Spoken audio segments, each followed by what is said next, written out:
Alright, hello. Welcome to project stream number 14, if I am counting correctly. Today, we are going to be doing some conlanging. Just some chill conlanging today. Nothing too special or difficult. We're just gonna do some conlanging. I haven't done a stream like this in a minute. It's been more than a year, I think, since I started conlang with me, and it's been almost a year since I stopped conlang with me.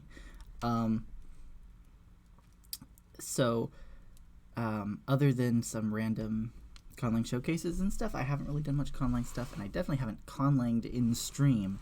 So this will be fun. So I'm gonna sort of just narrate my process while I'm making this conlang. And then we'll have, hopefully by the end of today's project stream, a little conlang to play with. So that's kind of exciting, hopefully.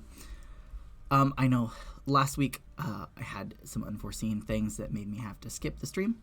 But the stream I had planned is still going to happen. It is going to be next week. We are going to, or wait, let me actually just double check the calendar. It might not be next week. Yes, next week. Yeah, next week I'm going to be doing a research stream. So I'm going to actually be doing some research on some stuff. I'll give more details in a community post on YouTube probably. But I will kind of get to show you one of my processes for sort of keeping research information organized, and sort of explain the process of how I can sort of look for sources on certain things and, you know, keep them organized so that I can then turn it into a sort of report on the research that I do. So that is what's coming up next week. The only other news I guess I really have is I started a Patreon for people who wanted to support. Some people asked if I could start a Patreon, so I did. The link will be in the description of the YouTube upload of this. I believe the link might be on Twitch. I'm going to need to double check that, but it will be on Twitch after this stream for sure if it's not there already. So if you want to support the stream continuing to happen, stuff like my new mic that we now have, I'm going to bring it closer to me actually. I didn't check that it was close enough to me. But that kind of stuff, improving the stream, making it still possible and still worth doing on Saturdays, then that's there. And you'd also be supporting my continued work with writing on my blog. Well, it's not exactly a blog. It's more like a website with some academic articles, academic type articles, and there's some more casually written articles as well on there. It's not really a blog format, but that sort of thing I do on my website. So yeah, that is available.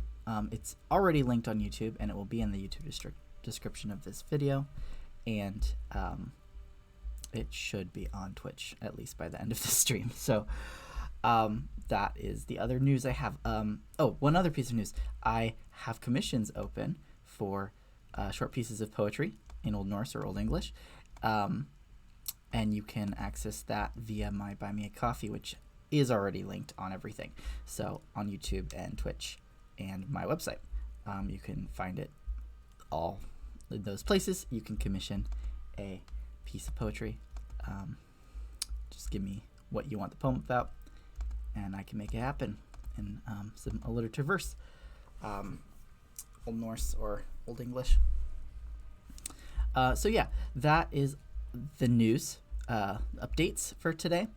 And so let's get conlanging. Let's start. So today, I think I'm probably just going to do the most casual kind of conlanging that I can do when it comes to just throwing a conlang together, which is not another PIElang. That's what I called this document. Not another PIElang, meaning language that's derived from Proto-Indo-European. Proto-Indo-European is such an easy thing to make a conlang from. Easy in the sense that it's so old, the reconstruction of Proto-Indo-European, that like you can kind of justify a lot of different semantic changes to certain things and grammatical changes because you have, thousands of years to play with. And I mean, you have that with any language, theoretically, because you can make a language that's meant to be spoken way in the future or in a fantasy realm. There's no rules, really, but I don't know. It's just such a nice grab bag of roots and stuff that it's fun to make conlangs from.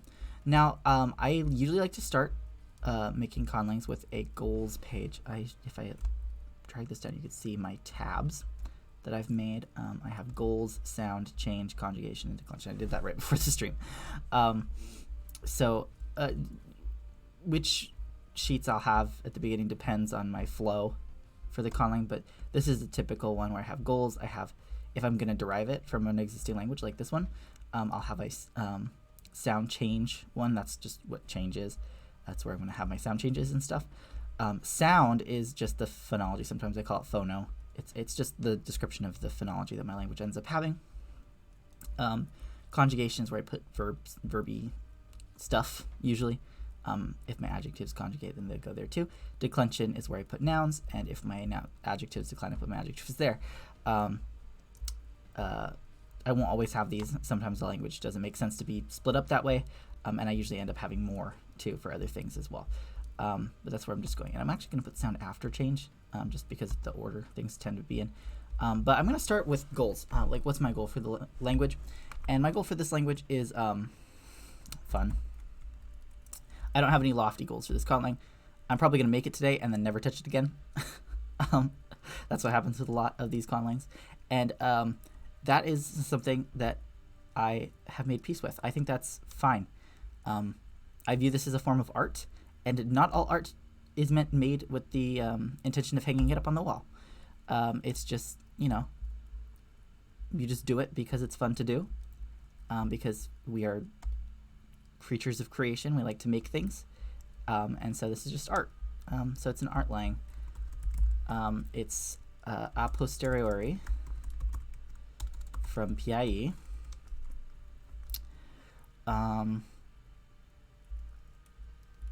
So my goal is for it to like sound nice to my aesthetic tastes today. I want it to have an orthography that I like. So I guess look nice. And when I say orthography, I mostly just mean like my romanization choices. I don't think I'm going to make a conscript for this. It's harder to do or show on a screen because I usually do that on paper. I don't have any kind of like artist tablet or anything like that to draw things with. So that won't be really fun for you to see. Maybe if I do a journal with me where I'm conlanging in my journal, that might be something fun to see, a conscript, but not today. Are there any specific features I want to play with? Because usually when I make these PIElangs, I usually have some kind of like aesthetic feature in mind. But today, I don't know. I'm not drawn in a particular direction yet. We'll see where our sound changes take us. So, I think that's fine for goals for now. If I think of other things I might want to do with this conlang later, I can just come back here and add them. Okay. Now what I have here is my change document. And if you were here a couple weeks ago, after my last stream, I did a random sort of like me messing with my conlang stream that I did not save. It's not on YouTube. Just did like a little one-off on Twitch. That does happen sometimes, which is why you should subscribe to my Twitch if you want to see those things. They're more ephemeral. They only last for like a week, and then they go away, a week or two.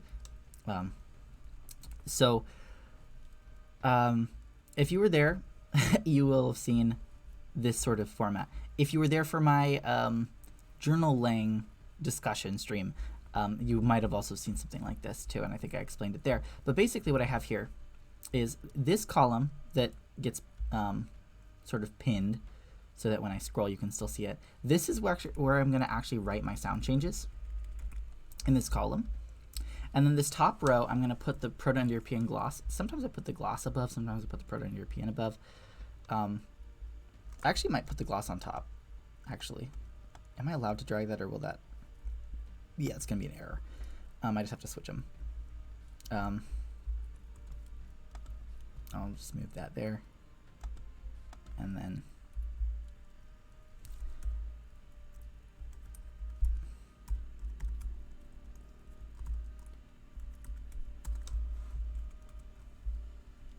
oh, I see why I wrote that there.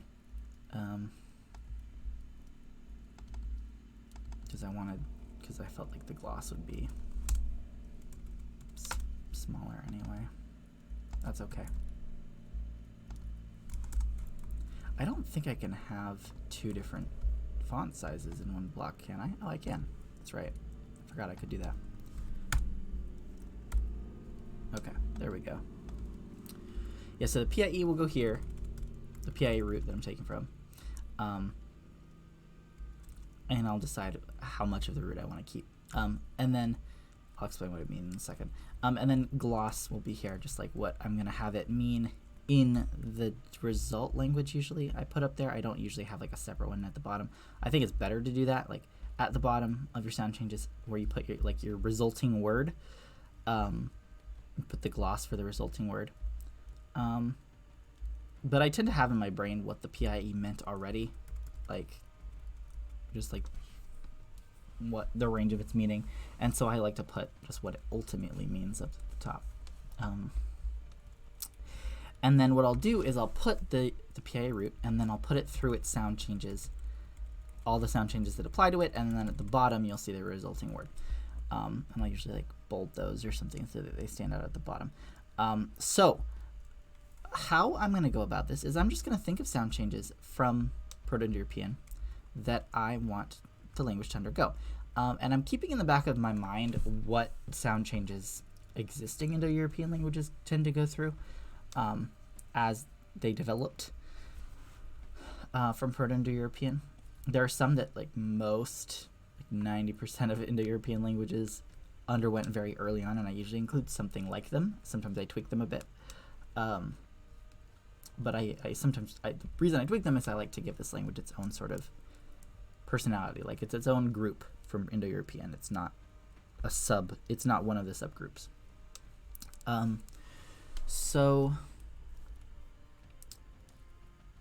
There's sort of two ways I can go about this. I can think raw sound changes. I can just think of sound changes that I want and then apply them to words. Another thing I can do is take the PIE word and just start messing with it and then documenting what I do with it, and those will be sound changes. Usually it's kind of more of a back and forth process though, like you write a few sound changes, put the words through it, and then think of more sound changes, and then think of more words that would sort of be covered with that sound change. So I think that's what I'm going to do here.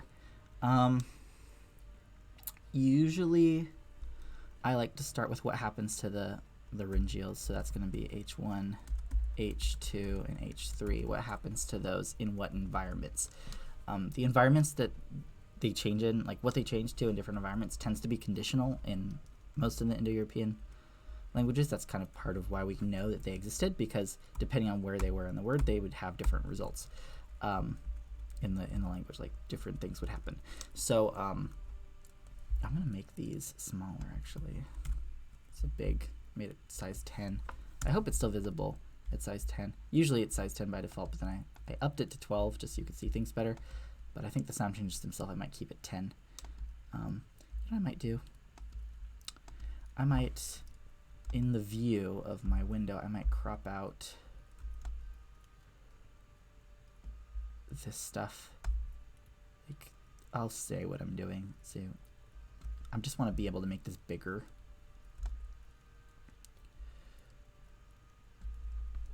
For you to see better.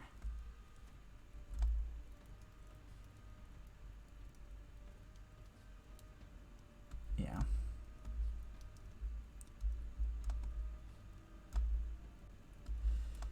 Okay. If my face is in the way, oh well. I'll move myself if I get in the way. I'll just have to keep checking. Okay.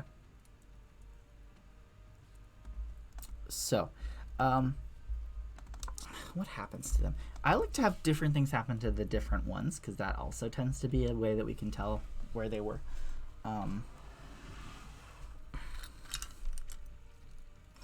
See, the reconstruction for these, like what they sounded like, is typically something like H for H1 or glottal stop for H1, something like this for H2, and something like this, or like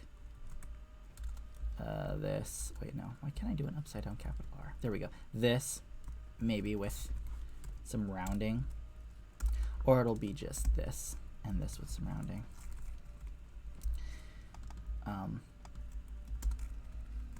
Those are sort of the common reconstructions for these three.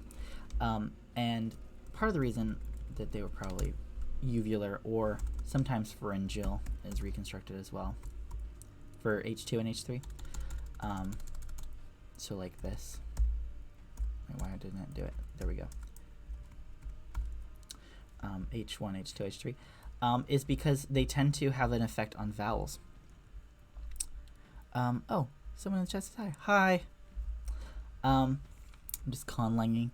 So, because of H2 and H3 being sort of somewhere in the back of your mouth, they tend to like drag vowels back in the mouth. So where we see results of what it gets reconstructed as E a lot of the time, before H2 and H3 they tend to be A or O, depending on if it's H2 or H3. Sometimes they're just A and A, depending on the language. H2 and H3 are sometimes hard to tell apart because of that. But H1 usually just doesn't do anything before a vowel, and after a vowel, like the other two, it usually just makes the vowel long. So what often happens is just calling all three of them H, capital H, you can just be like vowel H becomes a long vowel. That's a really common thing to happen in Indo-European languages. Becomes a long vowel. But I don't know if I want to do that or if I want to differentiate different things.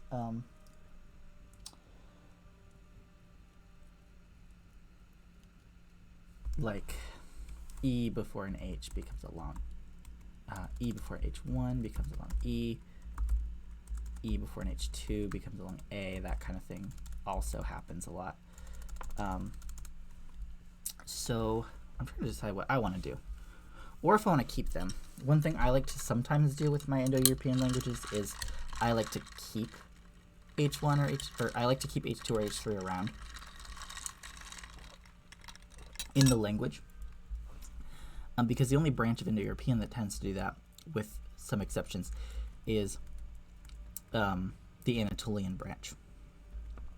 There are some other situations where sometimes H2 or no, I think it's H3 gets preserved as a K in Germanic in a very constrained situation.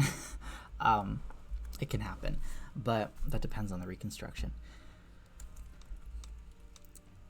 I like to keep them around sometimes because that can be fun.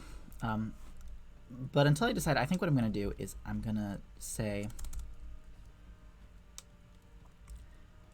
a vowel before H1 just becomes a long, whoops, what just happened? How did I skip all the way down there? Becomes a long vowel.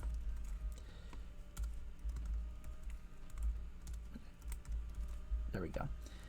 A vowel, so that gets rid of H1 after a vowel, and then H1, the beginning, I think H1's just going to go away. So H1's just going to disappear.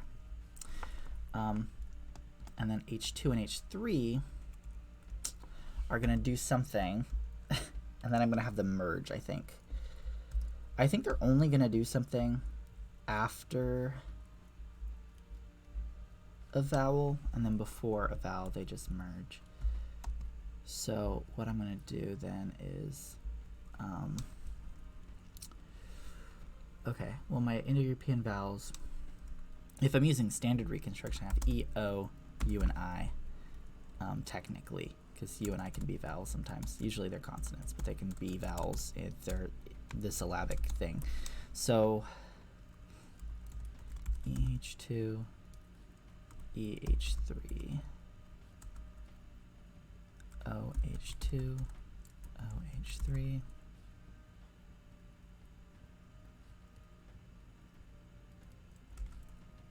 IH2, IH3, UH2, UH3. Why did I start putting commas? I don't know why I did that. Now I and U before H's tend to also just become the long versions of themselves, so I might just do that actually. I could do like I, H, U, H, long I, long U. Yeah, that works. Any vowel before H1 and I before H and U before H become long vowel and then long I and long U. I'm going to try to be consistent with using the long mark instead of just a colon. Okay, now EH1, EH3, EH2, EH3, and OH2, OH3. Am I going to do something different with those? O often also just becomes long before those. It's usually only E that will actually be transforming. In other Indo-European languages, I mean. I don't know if I want to do that in this language. What happens is usually this becomes A, EH2 becomes A, long A, EH3 becomes long O, OH2 and OH3 both become long O. So all of these become long O, and this becomes long A. That's where long A tends to come from. And then H2E becomes A, H3E becomes O. And O becomes O, so they kind of merge there.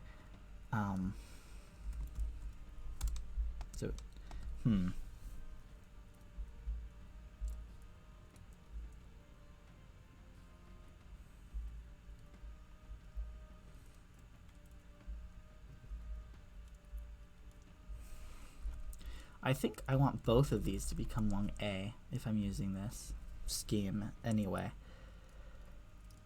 I say standard reconstruction and using this scheme because sometimes they just go with a monovocal approach for the PIE and I just have A. In which case the E versus O isn't really a thing to worry about in my sound changes. But I am gonna, I think, go with standard reconstruction here. So I think what's gonna happen is this is gonna become A, long A. Actually, both of these are gonna become long A. Both of these are just, you know, gonna do their thing, become long O. In which case I could put O up here as well to do its thing of becoming long O.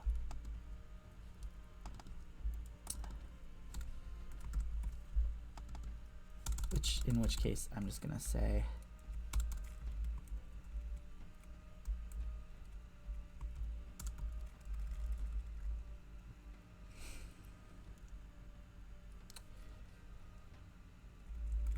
E before H2 or H3 becomes long A.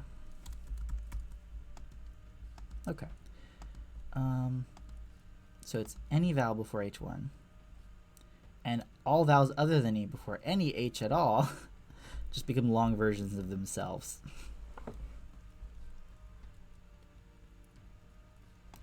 Is there an easier way I can write this? I could just say EH1, I, any H, U, any H, O, any H.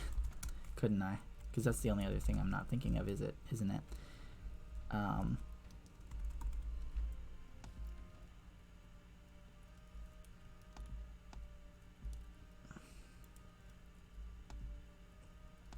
And then I'll do H1, and then H2 and H3, I'm going to have merge, I think. I like to do that. They're going to be, I'll just write them with an X. It'll be a sound. I like to keep it around.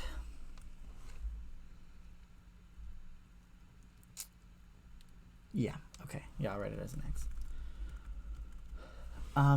That's not a lot to start with, so I'm going to keep going.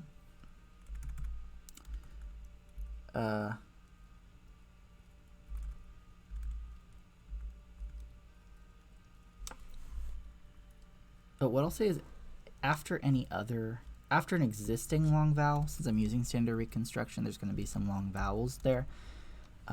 Standard reconstruction reconstructs long, like a lot of long by nature vowels in Proto-Indo-European.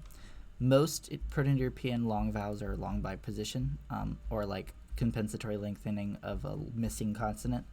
And so I just call those underlyingly not long. But if I'm using standard reconstruction, there will be long ones, in which case I'm going to say a long vowel followed by any H is just going to be a long vowel. So the H goes away regardless of what H it is. So that'll deal with the X business. Like, I don't want a long vowel and then an X, I think. I don't want that. What just happened? Okay, there we go.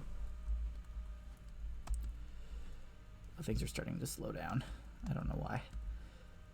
Okay.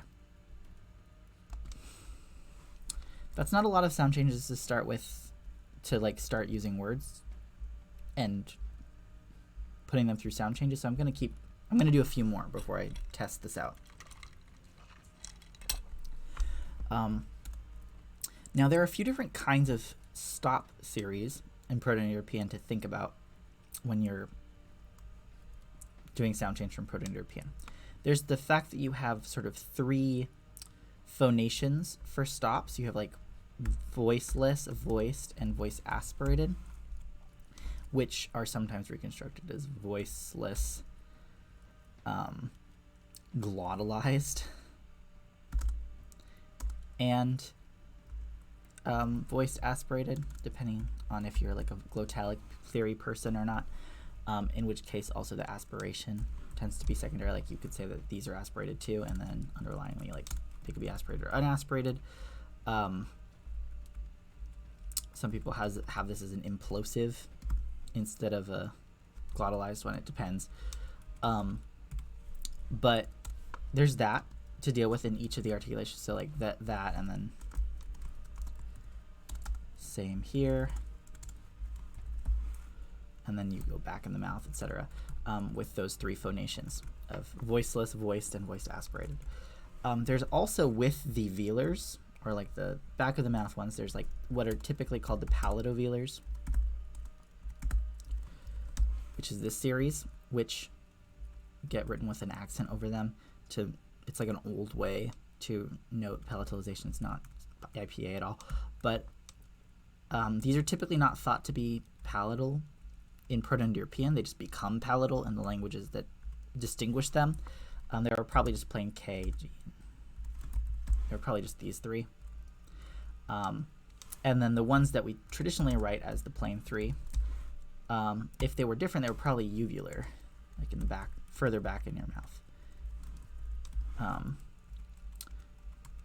And part of the evidence for that, the uvularness, is that sometimes with these, you find A that doesn't have an H2 to explain it otherwise, but you do have like a K or a G that isn't palatalized.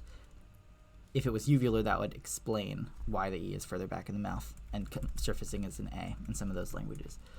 And then, of course, there's the velarized ones that show up quite a bit. Or sorry, not velarized, labialized. That's the word I was looking for. These are the velars. They are labiovelars, so you round your lips when you say these ones. And there's a big split in Indo-European languages that distinguish these 2 from each other, but merge these. These are what we call the centum languages, because Latin, where centum comes from, centum is a language. Latin is a language that does that. English is also a language that does that. These 2 series get merged with each other, and this series is kept distinct because we say words like what with an HW, although most dialects drop the H, and we just say what. But we say what and not hut, just an H, which is what would happen if we were more like a Satem language, where these get merged. The rounding stops being distinguished, but these ones are kept distinct and they palatalize. Those are the Satem languages.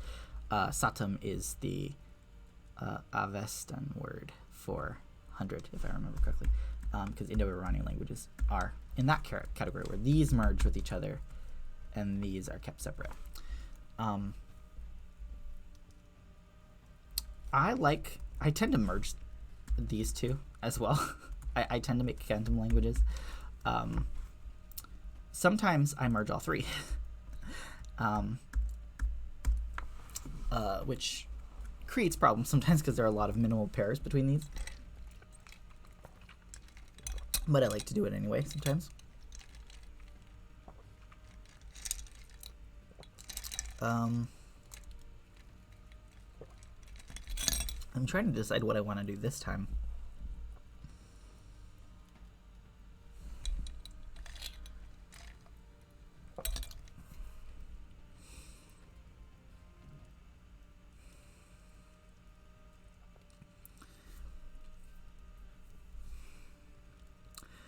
I think I want to do a Satem-esque language. I'm going to merge these and keep these separate. Especially since I'm doing like vowel dragging back anyway, I think I'm going to retain that. I'm going to merge these. So, I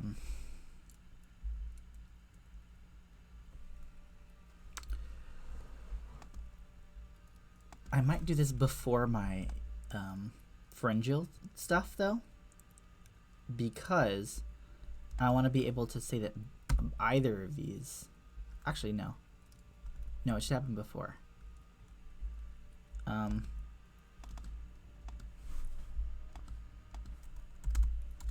going to put Q here for uvular. Capital Q. Any of the uvulars will drag it back to an A.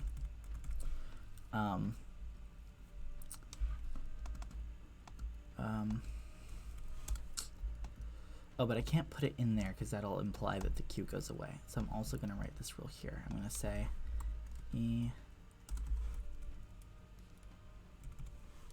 to just A, not long A, before any of the uvulars. Okay, now I'll merge them. So what I'm going to do for that is I'm going to just do a capital K with velarization. Sorry, not velarization. Why do I keep saying that? Labialization.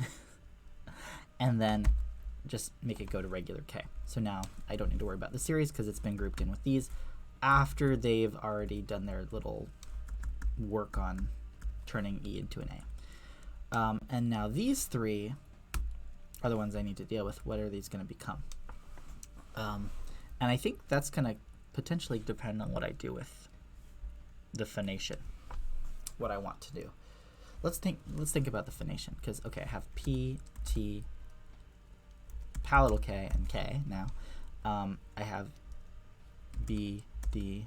I have very few B's, but B is very rare in reconstruction. But if I'm going standard, then there will be some B's potentially. B, D, G, not implosive. Okay, there we go. G, and then I have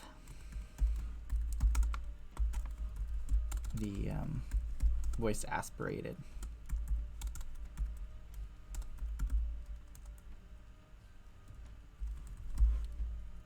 I forgot the H here. There we go. So I want to think about what happens to each of these series.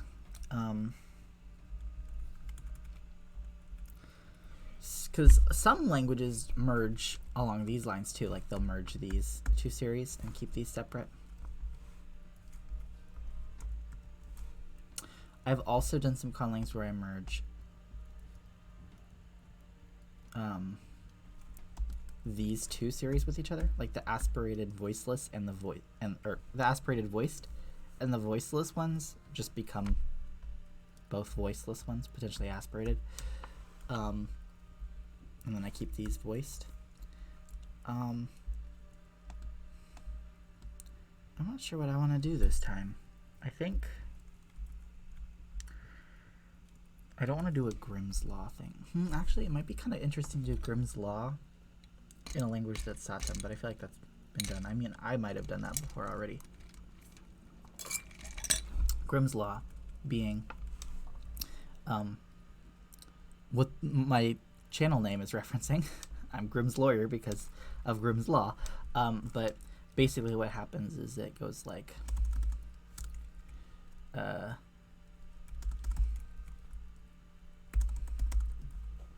that. That happens ish. So like these become fricative, voiceless fricatives. These become voiceless stops. And these become voice stops or voice fricatives depending on the situation. And these also become voiced sometimes because of stress stuff. That being Werner's law. But I don't want to do that. I don't think I want to do that. If I'm going to aspirate anything, I want it to be these. I think I might just do a simple merging of these two series. I don't think I do that very often. I usually either merge this and that and then keep this separate, or merge these two and keep these alone. But I don't do this merger very often. I think this is what tends to happen in Celtic. Tends to do this. I think Celtic generally merges these two, if I'm not mistaken. Series with each other. So I'm going to just say aspirated loses its aspiration. And when we talk about the aspiration, we usually use the TD-DH series. I think that's just a convention that comes from talking about the glottalic theory. So I'm going to say D, capital D, just goes, that's aspirated, goes to just plain capital D. So now I just have these to think about. And I think that makes palatalizing a lot more simple to me. Now I have the full thing because BH is B. A lot more B now. So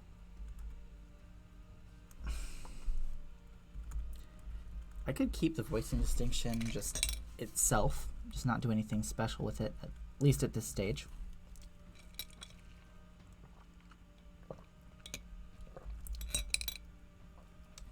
I think to start, I might just have them be palatal stops. They just fully become palatal. There we go. This is the palatal stops. Ga and ga. Ga, ga. So that happens. They might change later. And then what happens? What happens next is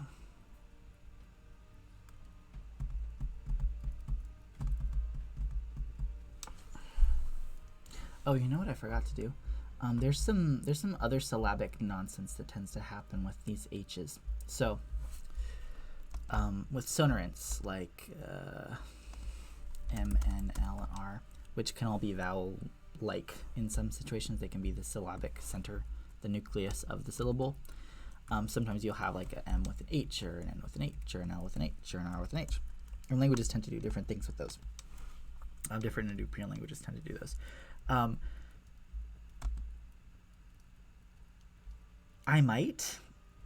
I think what I do with these depends on what I do with just general syllabic sonorants, which I usually just do an epenthetic letter, an epenthetic vowel, usually before. And I like to use U just because it's a very common Germanic thing to do, and I like the sound of it usually, especially with L and R, when they're syllabic. Some languages put an epenthetic vowel after. I'm also not sure how I feel about L and R. A lot of, like, I like to merge L and R a lot. It's a really fun thing for me to do. I might not do it in this language, though. I don't know.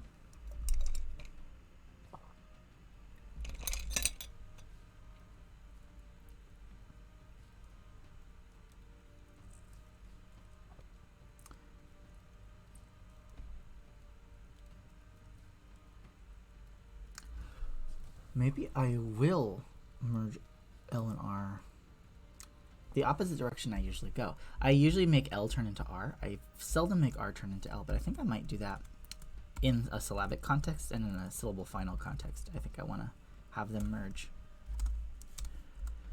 Yeah, I'm going to go, what vowel do I want? Do I want to go after or before?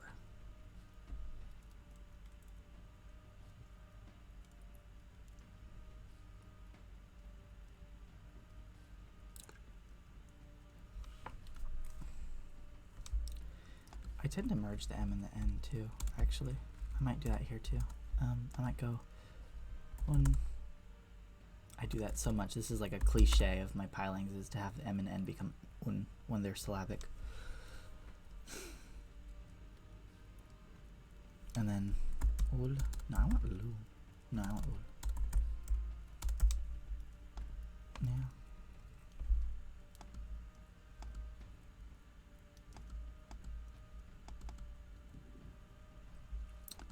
But then what I might do here is I might have these become ma, na, la, ra.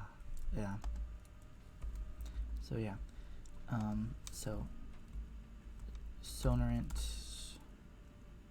usually just get split to nasal and liquid.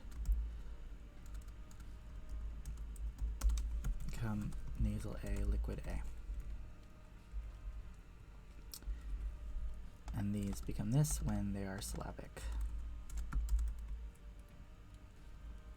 So that's going to be word boundary or consonant, and then consonant or word boundary after 4. Yeah.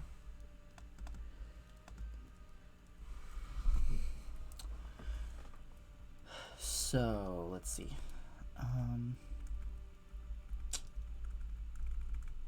really like putting U because there's not a lot of vowel U in Proto-Indo-European, so I like to add it in. It's fun. Let's see, what else do I got? What can I do? I can do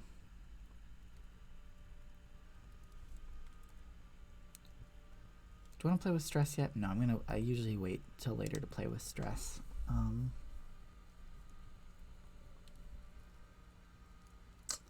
I'm Satem, and what Satem languages like to do is this thing called the Rookie shift, where after R, U or W, K or I or J sometimes, S will become something other than a normal S. Like it'll become like a retroflex S, or like a, that's not retroflex, there we go, retroflex S, or it might become like a sh, or it might become an H or something like that, but specifically after these consonants, which is why it's called the Rookie shift, because if it's like R-U-K-I, it's Rookie.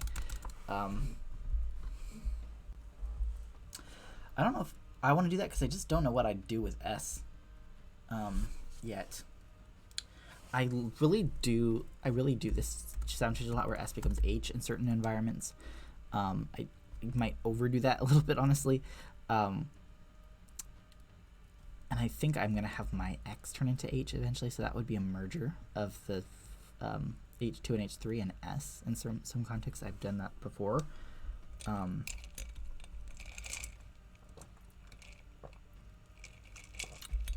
I don't know if I want to do it here.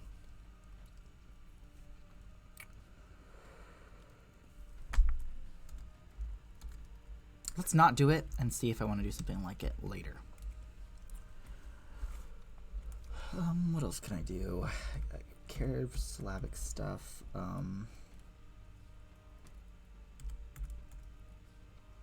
Okay, I think this might be a good place now to start trying out some words. So let's put some PIE roots in. Let's try, maybe you'll start with family terms.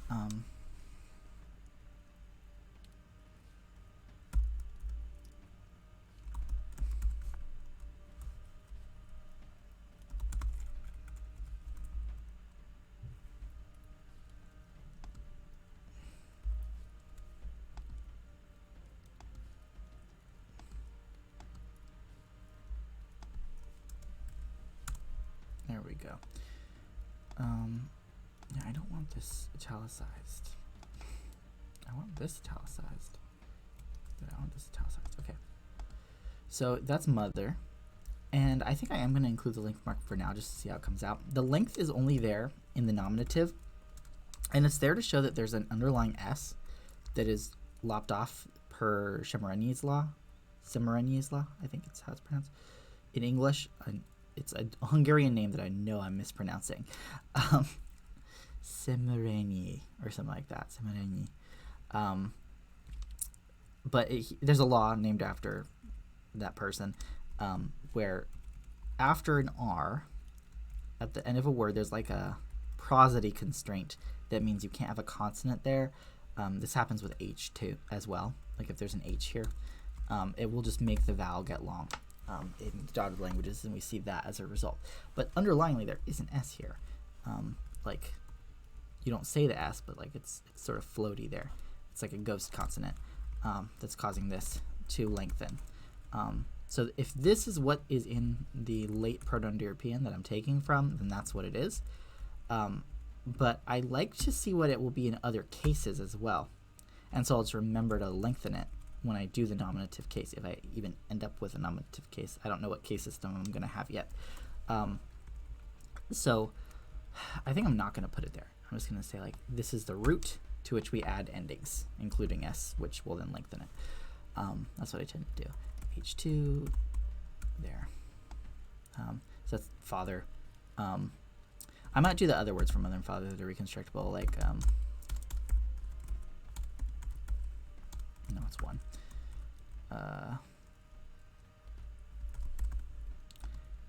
These both come from the root gen, which is sort of give birth, be born, that kind of thing. This is another one where the O is lengthened because of the nominative s there. And then I'll do brother and sister as well.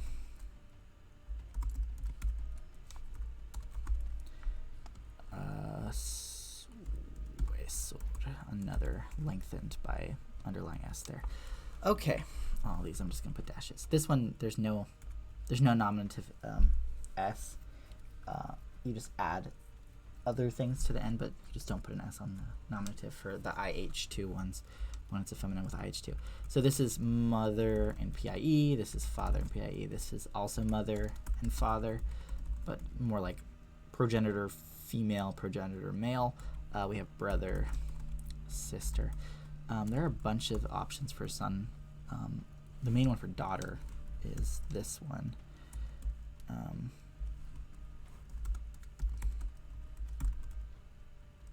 And then son. There are a few other ones. I don't even know if these are all going to mean this in the daughterling, so I'll change the gloss if I change the meaning. I just want to see how these come out. We could go sonos.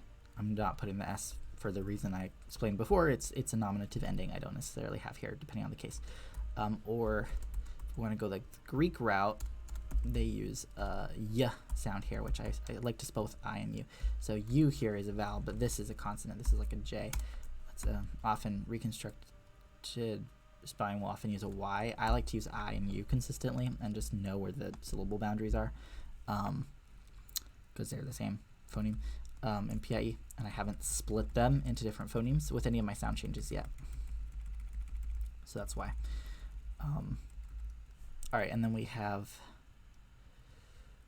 so these both mean son, and then there's a derivative in it's of a root that means like to grow or stretch,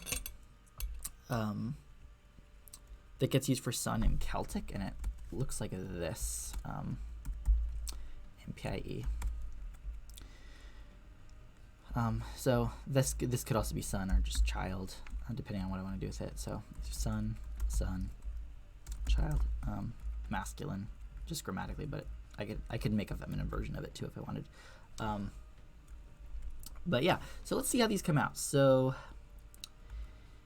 I've got E before H2. I don't have anything happening to H between consonants here. Like, I didn't think about that because I knew I was going to keep it. But if H2 is between consonant, H2 or H3 are between a consonant, like two consonants, or any H is between consonants in Indo-European, usually they have like some kind of syllabic variant. It's like a schwa or something like that that'll come out to different vowels depending on the language.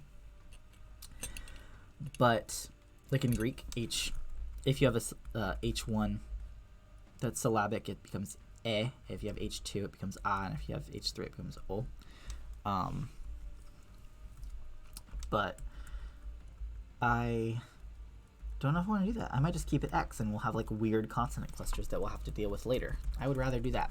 Figure out the consonant cluster later. So, all right. So we have M, E, H2, E, H1. So nothing happens there. So this could be ma. Wait, I'm just having trouble typing the length mark. Mate. Actually, I think I might just use macrons for the length here. It's lazy, but I'm gonna do it. No, it's gonna make me angry later if I don't do it. I want to see the syllable weight visually. Yeah. And then does anything else happen here? No, except I forgot that I wanted to do this. I was gonna have R become L at the end of a word, which this isn't exactly the end of the word.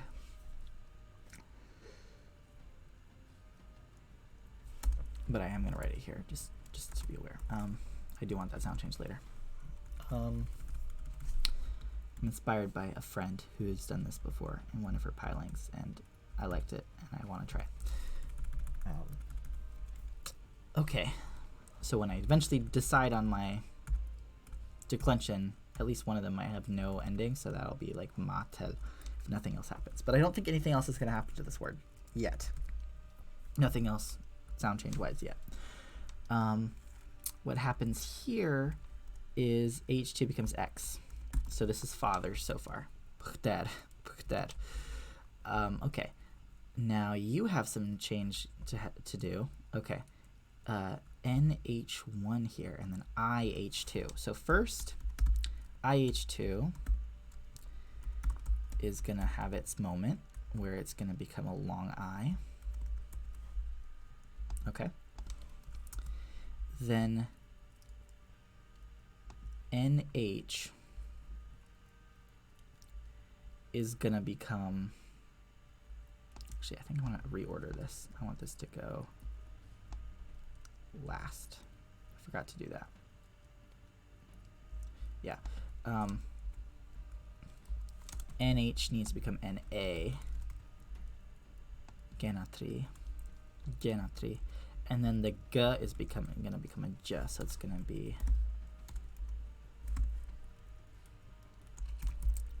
Genatri.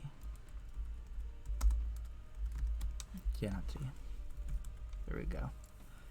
Genatri.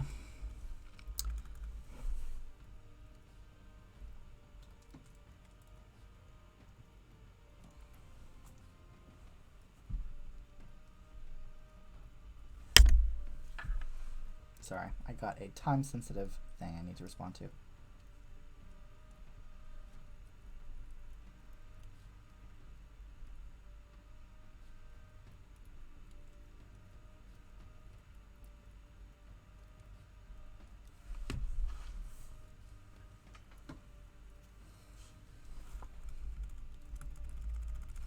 Okay, so let's see. Much the same thing happens here, but just not with the first change. It's gonna just happen here. We're gonna have genitor, and that'll be genitor. Okay, that is gonna be. It's gonna do this. And then what happens next is that this BH becomes B here. Brater. Okay. I don't think anything happens to you yet. Very little is happening to you too.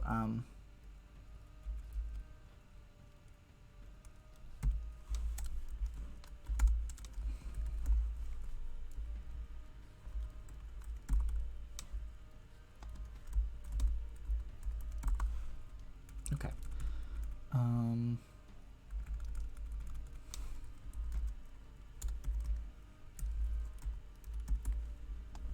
That's all that happens to you. That's all that happens to you.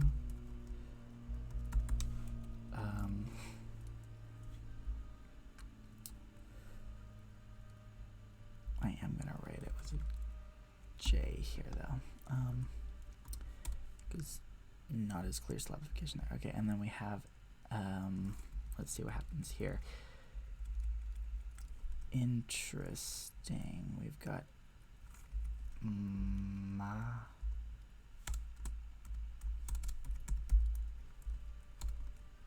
Cool, and that's gonna become. Oh yeah, and that, I believe the accent goes on that. Oh, there, and PIE.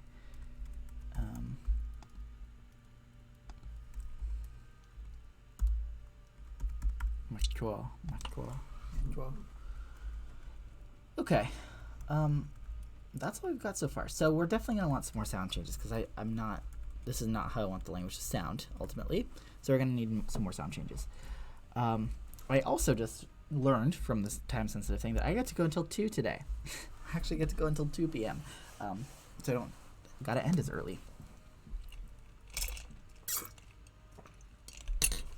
Which gives us more time to play with conlang. So I don't want this quite yet. I want this way down here.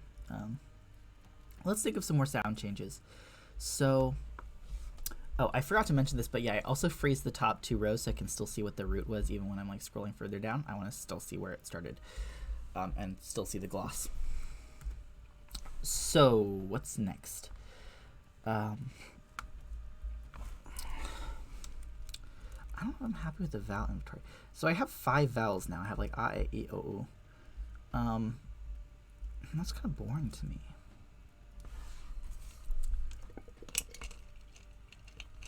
I think I want fewer vowels. I think what I like to do is I like to have some stress-based vowel change going on. I don't know if that's the next thing I want. I might want to do something with the consonants first, but I think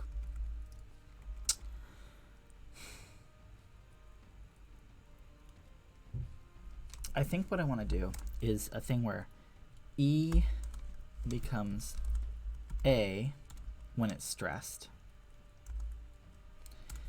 but otherwise E becomes I. And I'm going to have O become U when it's stressed, and then otherwise become A. So there's a correct way to write this, and there's an incorrect way to write this, I think, and I'm going to use the incorrect way to write this. I'm just going to say this happens, and then this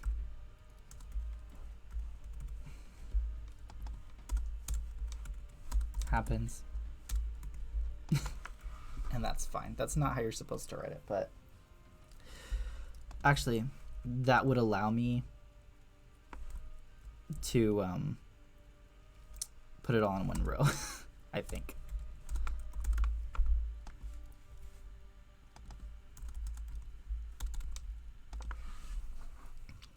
Now what I haven't decided is if this is length. I think this is going to be length agnostic. I don't think length matters for this because, and I think that's a benefit of writing the length separately here, is I'm just going to ignore that for the rule. So I'm going to do that, I think. And what that's going to give me is a 4 vowel system. No, that gives me a 3 vowel system. I don't know why I said 4 vowel. It gives me a 3 vowel system of IU, which I like better. And that's how I reconstruct PIE anyway. But yeah. It gives me a 3 vowel system that I like. I don't know if I want any fancy E's or something. Maybe I'll have an E somewhere. I just don't want O, I think. Or what if I do want O? What if I want O and not U? Yeah, what if I want O and not U? What if I just make this backwards? What if I do this backwards, actually? I want O, but I only want O where there used to be a U. I think that's what I want.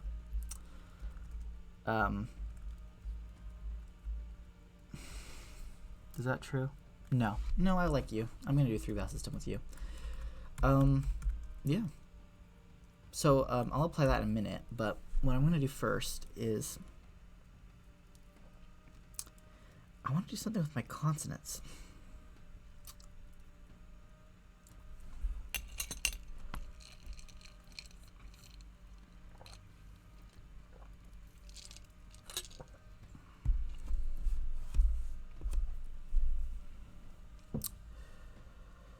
What do I want to do with my consonants? I want to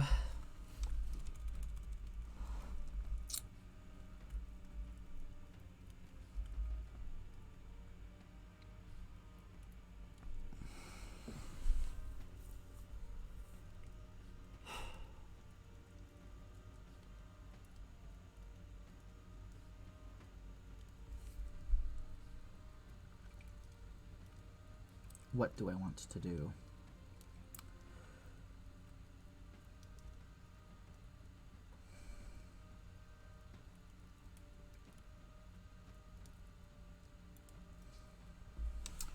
just looking at these. I'm just looking at these words and being bored by them.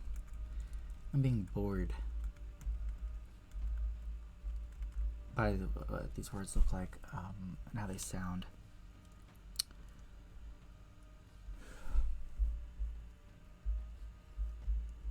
I'm gonna put some more words up here.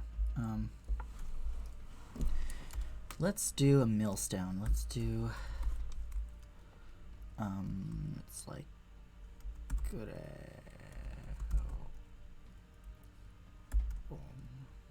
This is one where there's a long vowel and it's also there's an underlying N here and an S, and what the length does here is it actually gets rid of the N. But there's an underlying N there which shows up in other cases. I'm going to put the N there, and the N will disappear in the nominative if I keep the same system. But this means like a millstone or a quern, and this is actually where quern comes from, I'm pretty sure. Just something you grind plants on to make powder, basically. I like to have this word end up meaning eraser or something silly like that in my daughter language, and then I like to take the word for charcoal and make it mean like pencil. I've done that at a couple of my conlangs before. Yeah, like you draw with the pencil and you erase it with the eraser. You draw with the charcoal and you erase it with the millstone. Rub it off. Okay. I'll do flower too. That sounds nice. Yes, and the S is part of the stem there.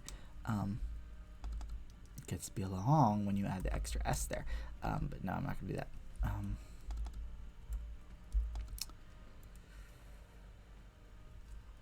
And let's do. I want the feminine root for high, because I was just talking to someone about that the other day, about how this exact stem formation in Proto-Indo-European exists in both Proto-Celtic and Sanskrit, like this identical thing, and they both get used for a goddess. And I think that might be fun. So this means flower, and this means high, and it's like the feminine form of the word high, and like high as in at a height, lofty, basically. What else should I put? Let's do sun and moon. There's some different options I have for sun and moon. I think I could do like, okay, so for sun is a heteroclitic root, which means that it changes like its stem consonant in different cases. So it's an L in the nominative, and then when you decline it, it goes through this interesting change where it has an N there, and that happens with a lot of R's and N's, but not with a lot of L's and N's, which is why it's interesting that happens here. But it's going to be cool because I'm actually going to merge R at the end of a word with L anyway, so that kind of noun will probably just be the same ultimately. But we could just take this stem and like regularize it. This is where sun comes from, and this is where sol comes from. So like SOL in Latin. And then for moon, we have some different options. We can go with this root. We could go with this one, or from the same root but different stem formation. Do that. Let me try those out. We can try those out. Or we could come up with something else for moon as well.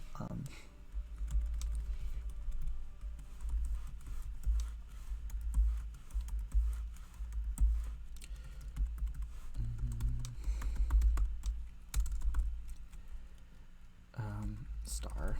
Just thinking of star as well.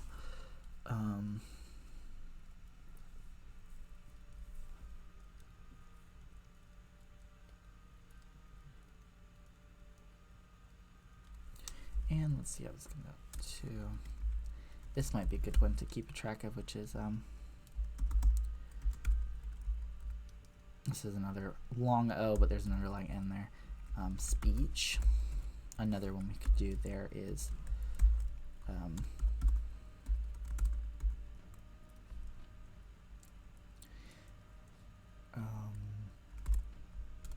Or we could even do, actually, yeah, I like the one with S. This also could mean speech, depending on what we do. It's where like Bahasa comes from. Let's see. Let's see how those come out so far, and then see if there's anything else we can be inspired to do with the consonants.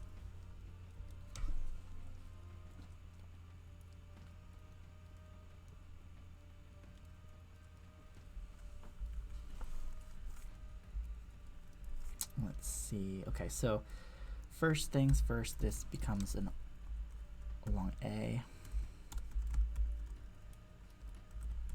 I'm gonna mark the W's and J's where they are, because the syllabification rules are changing as I'm doing sound changes. And then this is just gonna become normal G. Yeah, okay. Nothing much happening there now. Okay.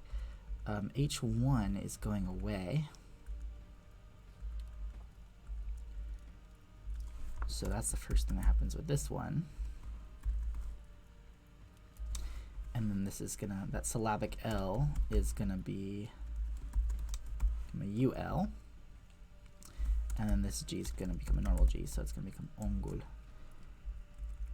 Okay, and then let's see, flower.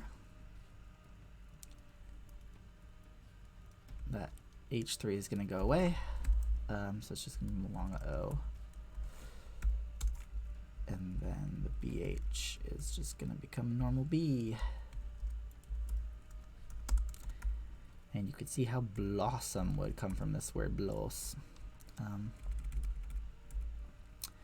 Alright, let's see what happens to this one. This one's interesting. So it's going to be... Ooh, it's going to be interesting because we have a syllabic R in there. And the R is not syllabic in other forms of the word. It's just a coda consonant. I'm gonna actually, I want to do the masculine one next to it. I think that would be interesting to see. High, lofty, masculine, which is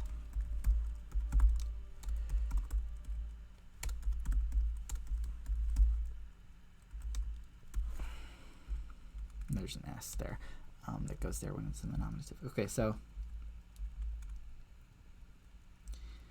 this one, there's only really one thing I need to look at, which is this rule here, where the B and the G become normal, B and G, instead of aspirated. When I say normal, I mean plain voiced. It's not normal, it's plain voiced. One is not more normal than the other.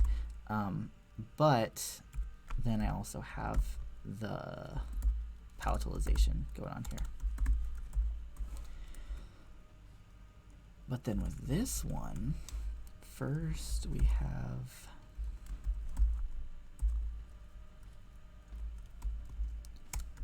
this length thing happening. Then we have the syllabic business, which is going to do some weird things. It's going to be bulgunti, bulgunti.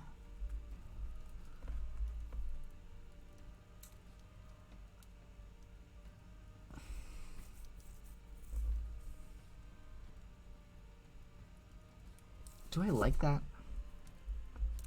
I think I only like the R becoming an L at the end of a word, not at the end of a syllable. Like I wouldn't want this to be like belgont. So I think what I'm going to do is I'm not going to have this be the rule. I'm going to have this be the rule, like R to L at the end of a word. But I'm going to simplify this rule. I'm going to go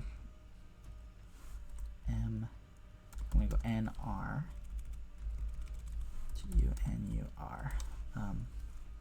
Or I guess I'll do L to keep it consistent. So this will still be ur. It'll be UR. Burgunti.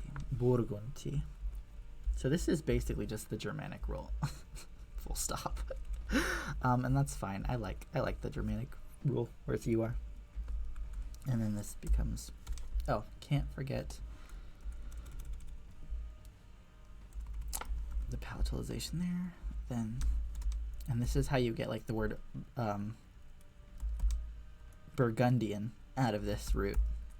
Burgundy, like the region, comes from the same root. Because I guess the idea is like it was a high altitude. The Burgundian tribe, that comes from the same root, same formation of the root even. And then we have, I keep forgetting to put the palatalization on that G, but it's important because it's going to be Orjunti.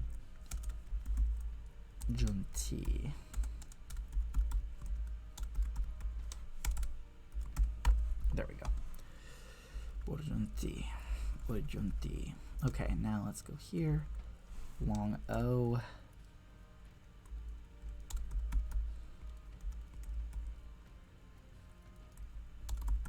That's WL because that L is syllabic, and that U is not. So, soul, and that is going to become a WUL, which is very close to what it's going to end up in Proto-Germanic being. Okay, and then this one is going to be interesting. So SH2WEN. So this H2 is just going to go ahead and become this. And no other changes happen there. Okay. Now this is already long.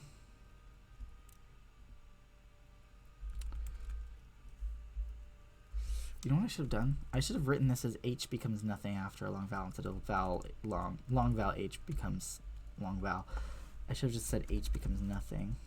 Whoops. How did I jump down there? H becomes nothing after a long vowel. It's a clearer way to write that. Okay. So that's what happens here.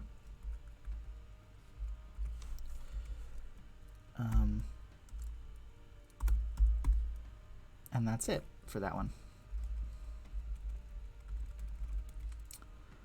Loksna.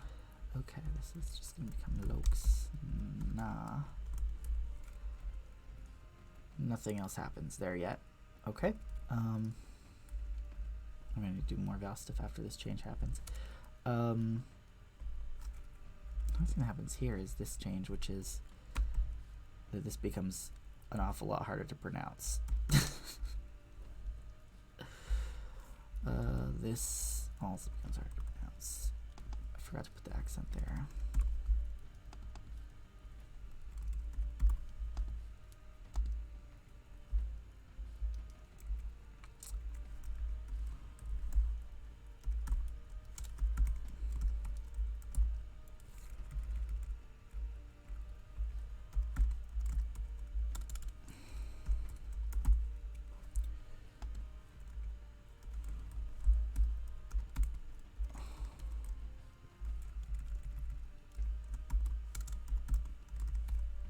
Okay, we got some more words down. What I'm going to do is I am going to figure some things out with consonant clusters. I want to resolve some of these consonant clusters, like xna here, and I don't love and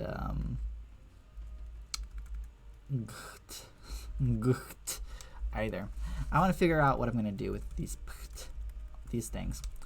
The simple solution that most Indo-European languages do, which I said earlier, is that they have a syllabic variant of this that's just like a schwa or something. So instead of staying an H, it becomes a syllabic thing. But that would be too simple. Why would I do that? Why would I do an easy thing?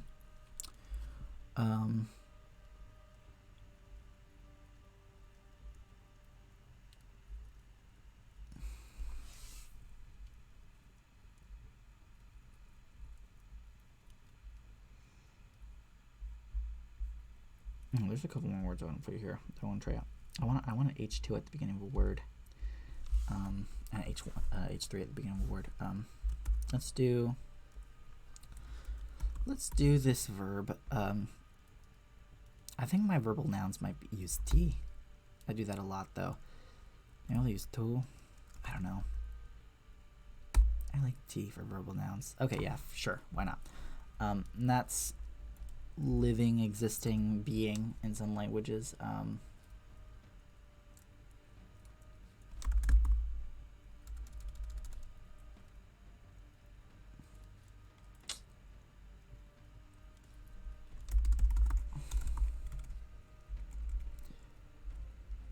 What's going to happen here is it's just going to become a Westy. And I also wanted one with H3 at the beginning. A word with H3 at the beginning. I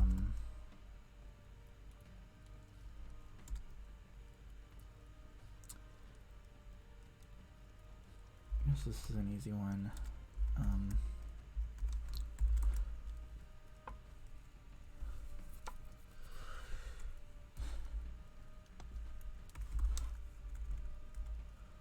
Yeah, let's put these two. So H3 beginning of word is just going to be H.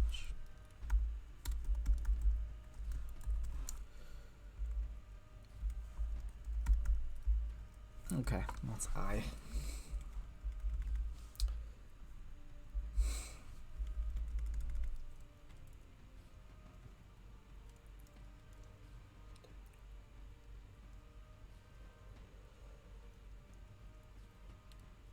Huh.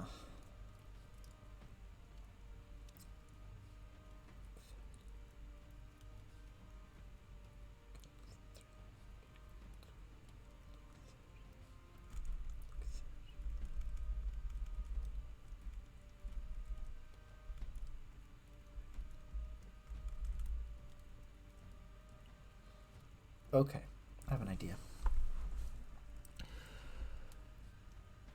Okay, S is going to become...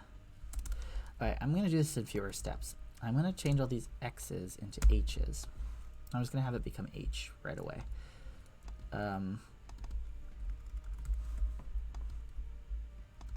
Just because I don't want to have to write an extra rule just because I'm spelling something differently. It's going to have them become an H. Whoops.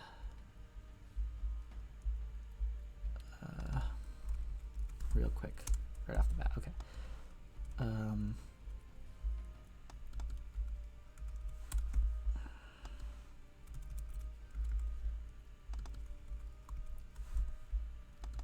respelling these with H. And then what I want to do is I want to have S become H in certain environments. S is going to become H.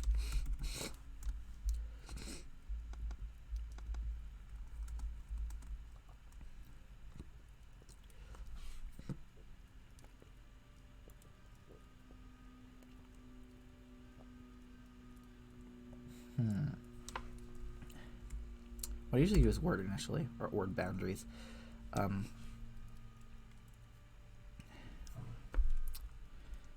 think I'm going to do that, yeah. S is going to become H. Word initially. Sorry, I'm going to get stuffed up for some reason.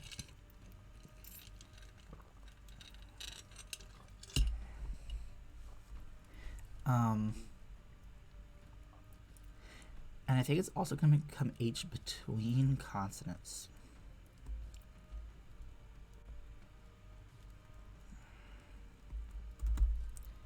And word finally. So what that's going to say to me, I can simplify this, either at a word boundary or between consonants. I think that's true, yeah.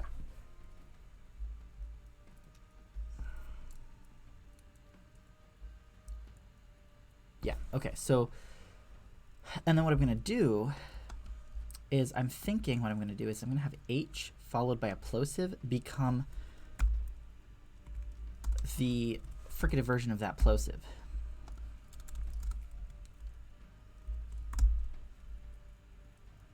Is that the right way to write that? No, it needs to be a P and an F, yeah. So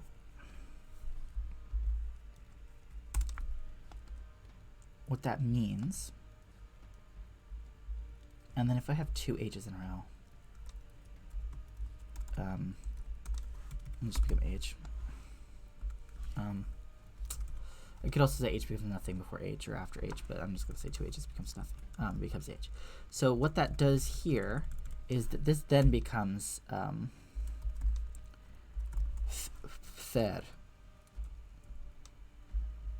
or pser if I wanted to make the fricative version of TS, but I want it to be more dental. So yeah, pser, dug, ther, dug ther.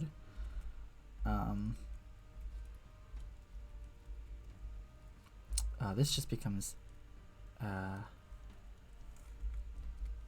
HHWEN, which just becomes HWEN.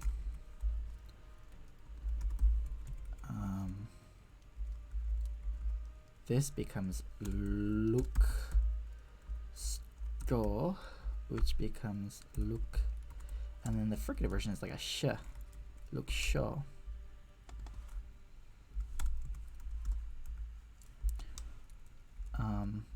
And then Westy is just Westy. Hulk is just Hulk. Okay, yeah. I'm starting with that better.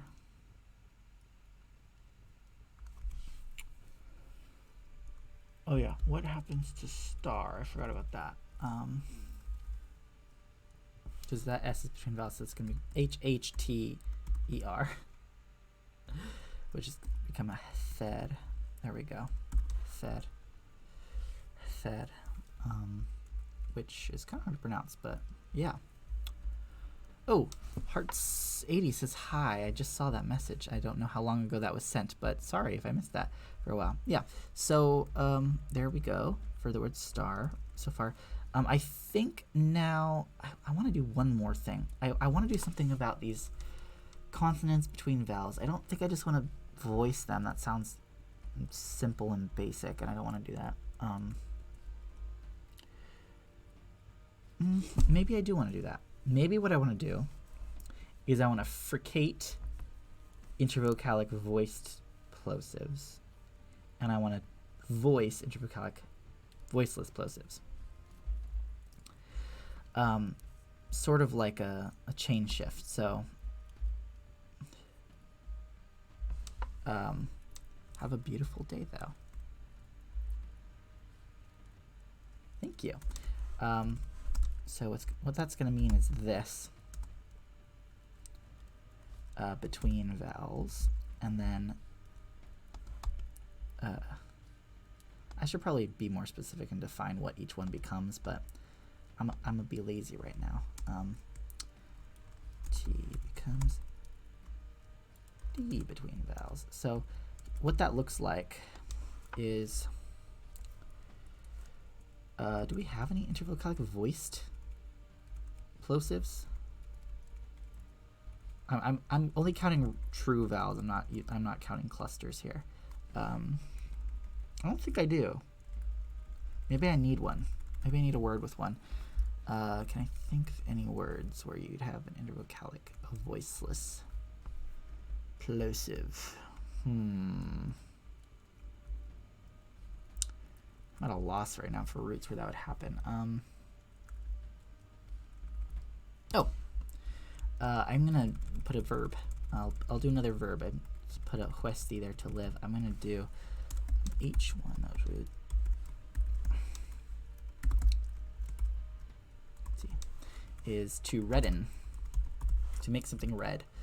It could be to blush, to whatever I want it to mean ultimately.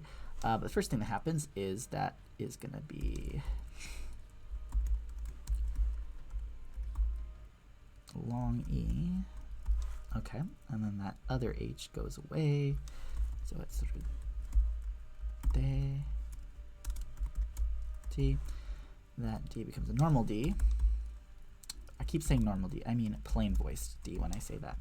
And then we can actually see this chain shift in action here. So the D is gonna become an eth. There we go.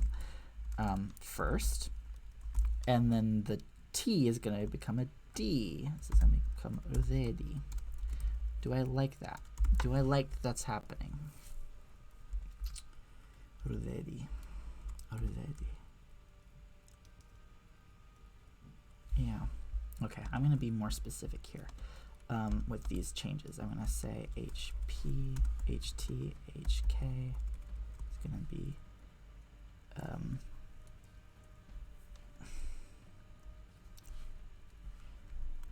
it's going to become F, Thorn, and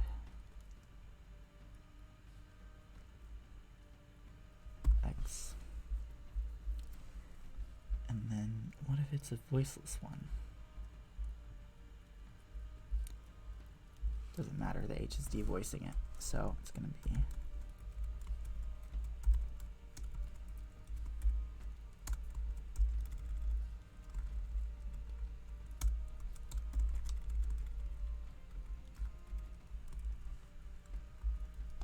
oops. That was a weird keyboard thing that just happened. HP, there we go. And I'll define these better too.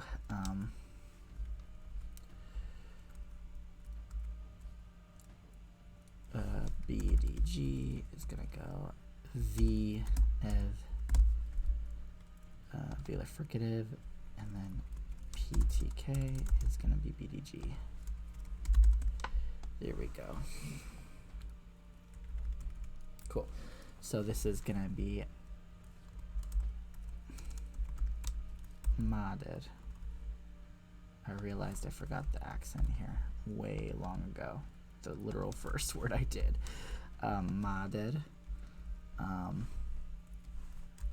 Ooh, this is gonna be an interesting thing where the T is not voicing here, but it is voicing here because it's between vowels. So it's gonna be llenador.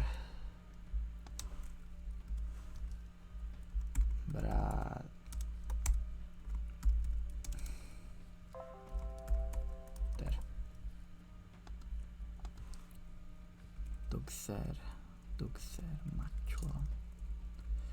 For this purpose, I'm not considering W a vowel. Okay, none of the others are changing, are they? It's lokes now. Oh, I forgot to do the change here. Lok.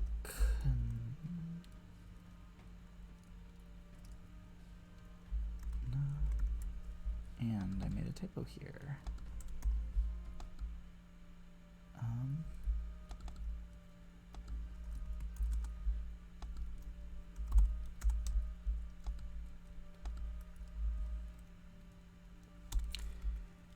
Oh, there's no fricative version of that, is there? What I'll do instead.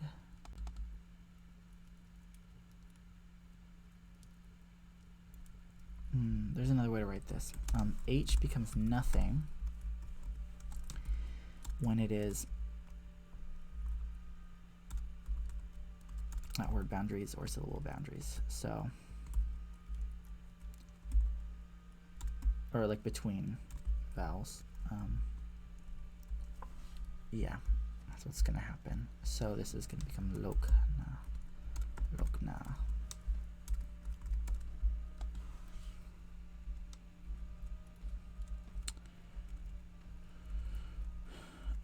That's it still. Nothing else really happens here. So do I like the voicing that's happening? I don't know how much I like the voicing that's happening here. Mader, genador, brader, rudedi.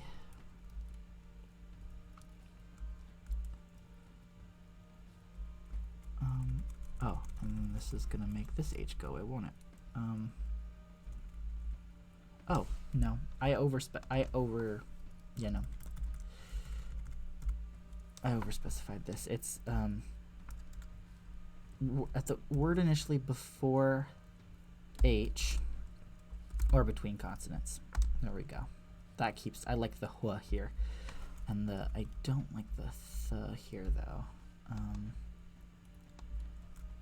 Word initially before consonant, between consonant. No, but that makes it two. Okay, word initially before a plosive or a fricative, and then interconsonantally. So then this is ther, but this stays when. There we go. When, I mean, So, okay. Do I like, I don't know if I like it, but I'm going to keep it for now and then see if I change my mind later.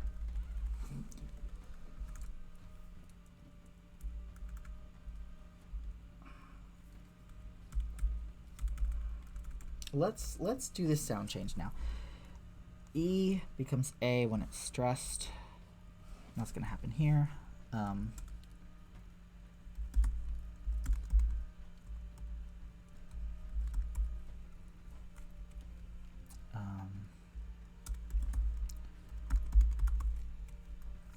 that's already happening.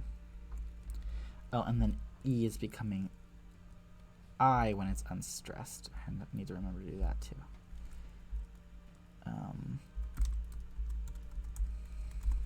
I did. Thought.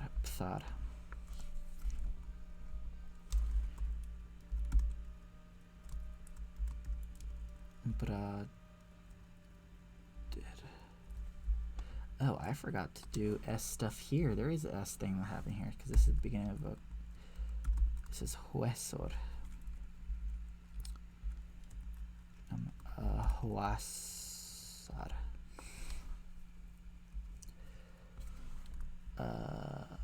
Dugthar.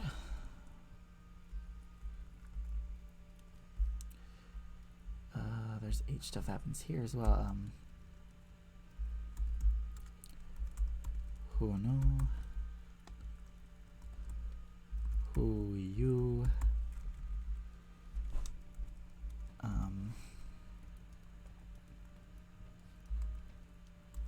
Machu is what happens here. That's hard to pronounce. Might have a Bokolos rule there. Grawan.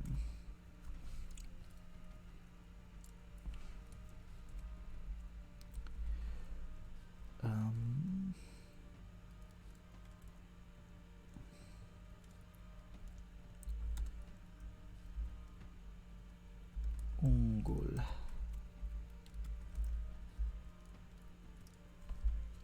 Forgot the accent there. So forgot it here. So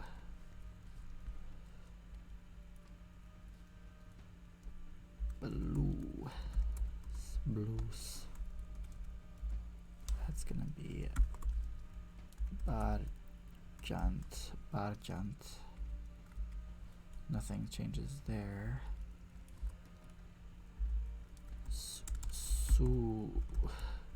There's a lot of Sul. Oh wait, I forgot there's an H here too. I missed a lot of these H's earlier. This would be Hul. Ooh. Hul. Juan.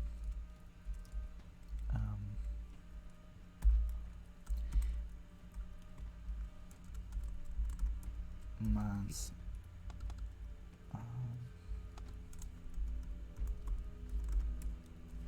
Oh, there's S stuff here too because there's a consonant before the ending, so this is going to become a long H.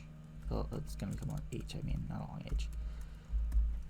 And that H is going to go way? It's going to depend, isn't it?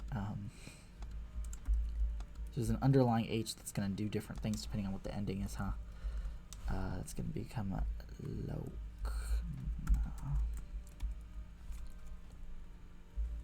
Look. Gotta go, but good stream. Pog stream. Thank you. Thank you for saying that the stream was Pog. That means a lot.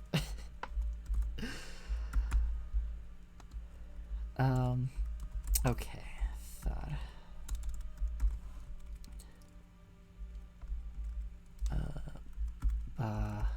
Goodbye.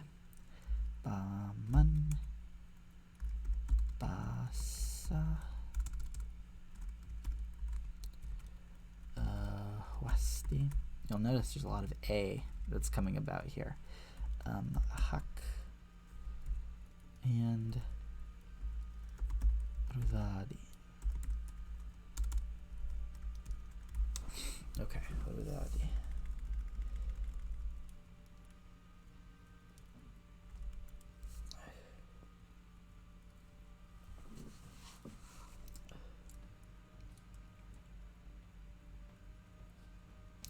You know what? I'm not ultimately happy with this rule. I'm not happy with it. I'm going to go back to the original stop series here. I don't think it affected that many words anyway. Whoops. I forgot to change this to an A, didn't I?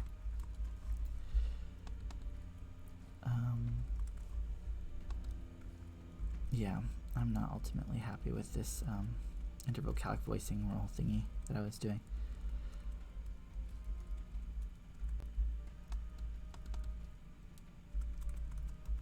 Rudati. There we go. Rudati. Okay. What next?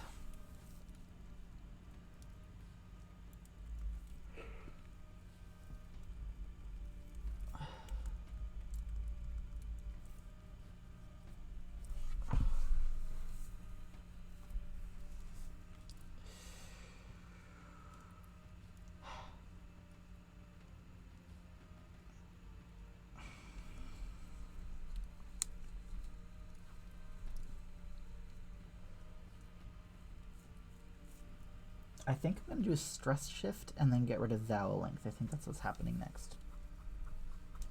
A stress shift and getting rid of contrastive vowel length because I don't want contrastive vowel length yet. I might reintroduce it, but I don't want it here. So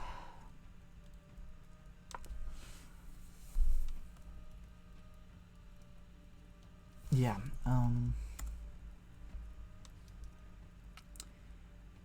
let's see. Stress is going to go to the antepenult unless heavy penult. Or if there's no antepenult, then it'll be on the penult.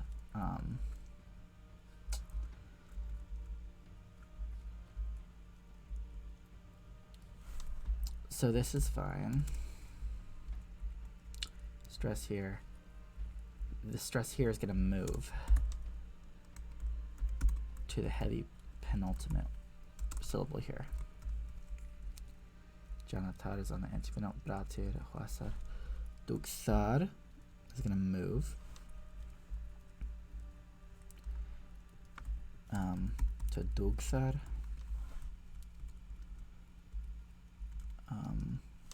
This is going to be Huno or Huyu.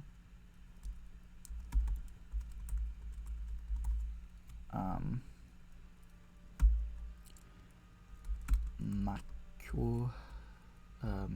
That's fine. Grawan stays Grawan. Ungul's fine. Blås Barjant. Borganti is gonna become Borgunti. Who's fine? Juan Man. Laukna. Lukshu.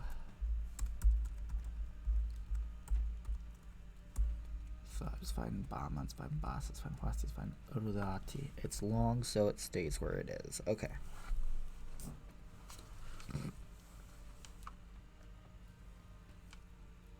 We have a heavy penalty here, so it stays there. Now what I do is I'm gonna get rid of contrastive vowel length.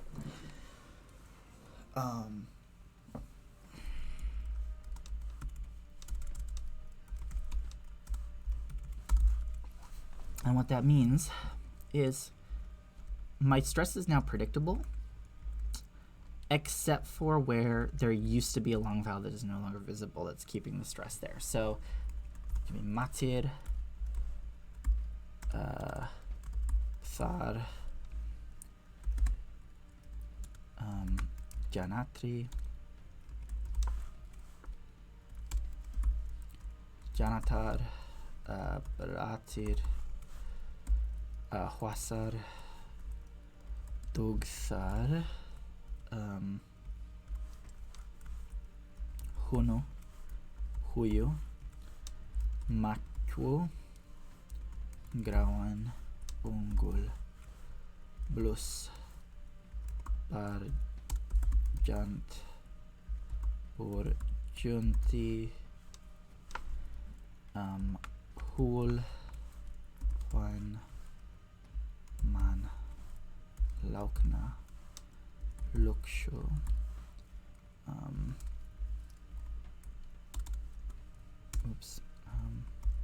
thar, baman, basa,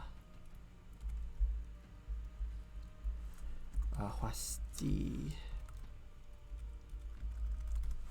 hak. And here, if I get rid of any marking, this should be, per our rules, rudati. But because this was long, the stress is here, so I'm going to mark it here. So what this accent tells me is it's stressed here because this A used to be long.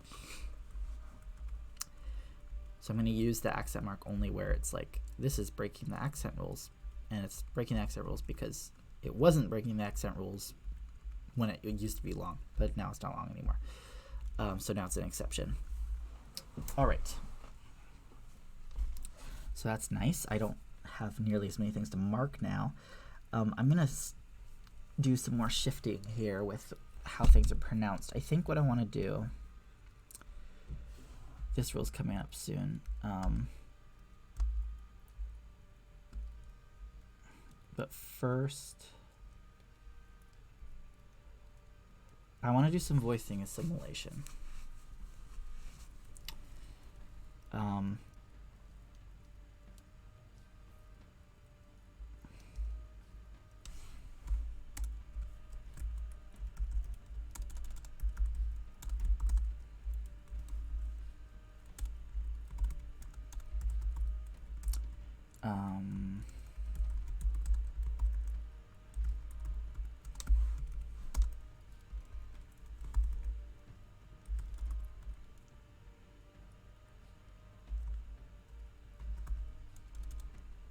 Okay.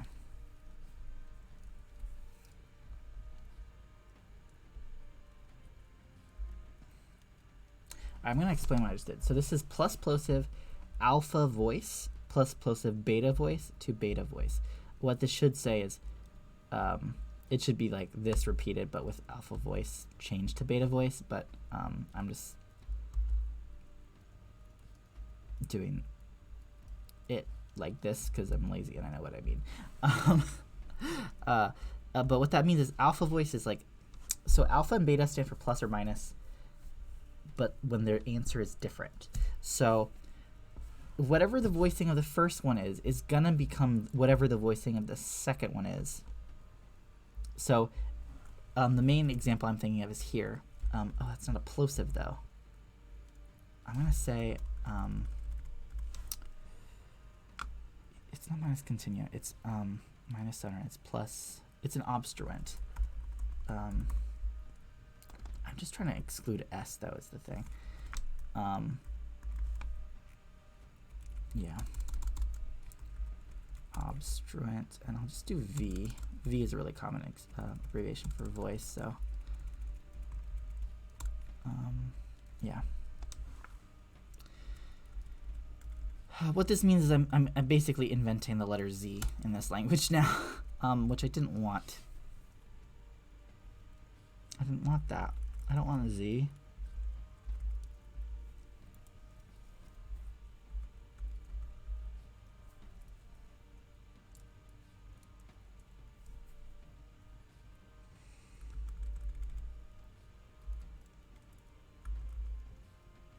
I guess I could turn Z back into S if I want. Or I can make Z cause compensatory lengthening. I don't want to do that. I don't want to do that. I'll just spell Z with S. Yeah, I'll spell Z with S orthographically because I want to use Z for something. You'll see what I'm going to use Z for. Okay, so what the main thing that this is going to do is it's going to make this become a K.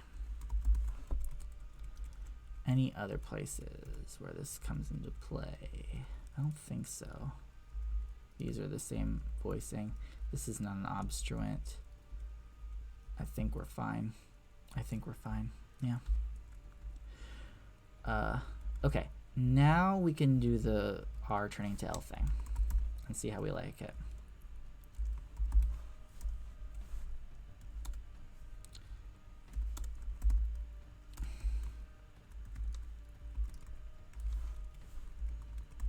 Bratil.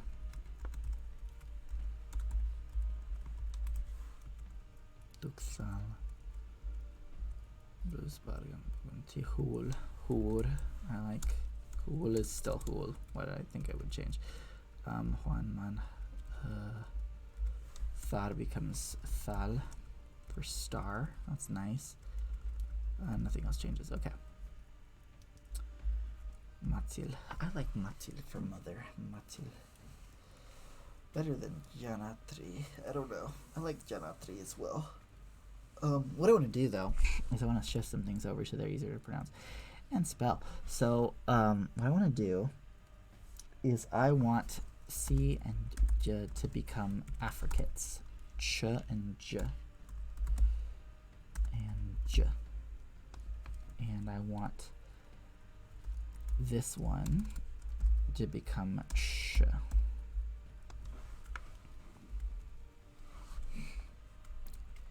So this is gonna be Janatri, sorry, and this is gonna be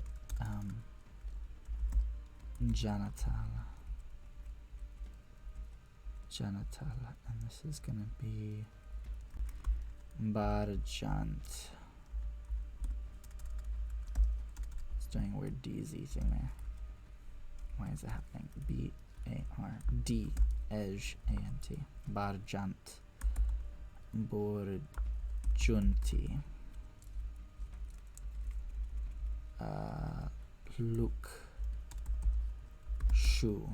Lukshu. Alright. And I like how that sounds better. Janatri. Janatal. I'm not following my own stress rules. Janatri. Bratil. Huasal. Dukthal. Huno. Huyu. Machu. I might, before this even happens,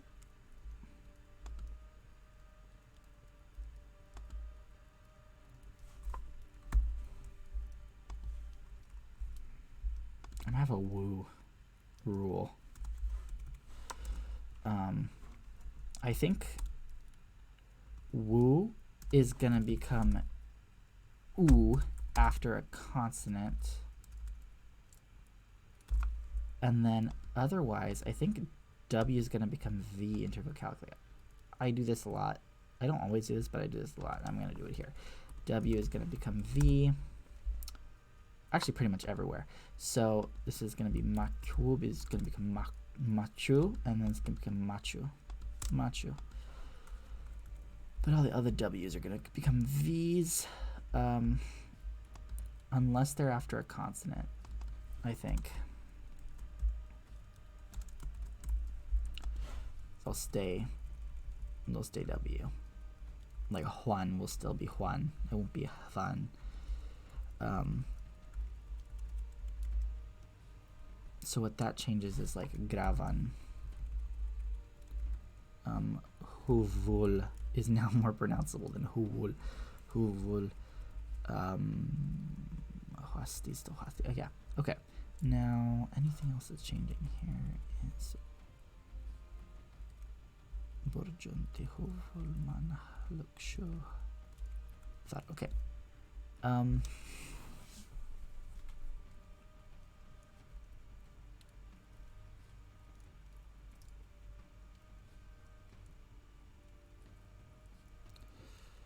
I think that's good. I think I'm gonna do some ortho stuff.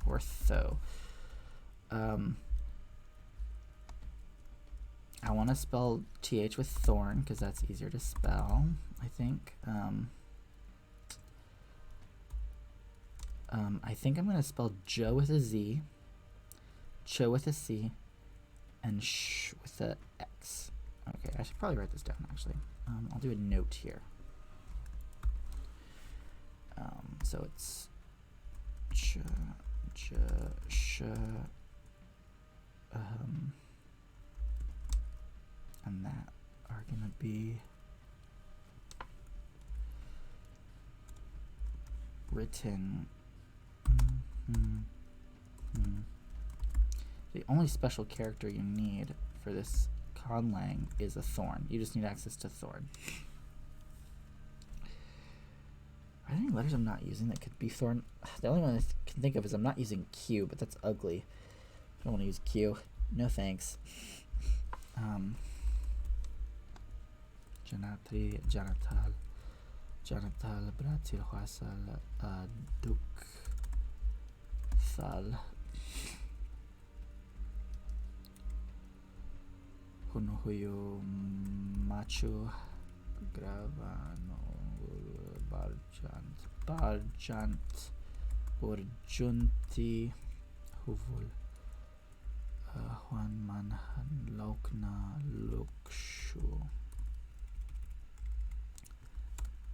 Thal.